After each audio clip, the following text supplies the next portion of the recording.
Hello everybody and welcome. In this video I'm going to show you how to pair your earbuds SHOKZ OpenRun Pro 2 Mini with your MacBook.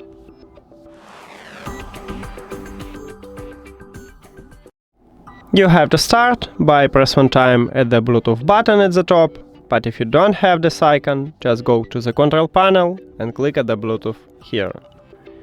Then go to the settings.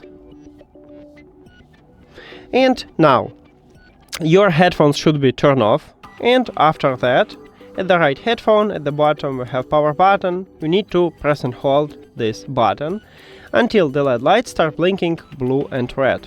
So press and hold, firstly turn on so we have blue LED light, and now blinking blue and red, so we just enter to bring mode and we should see them as the device list. Now click connect near to it. And we did it! Thank you for watching this video. If you found it helpful, please consider subscribing to channel and leave the like on the video. See you later!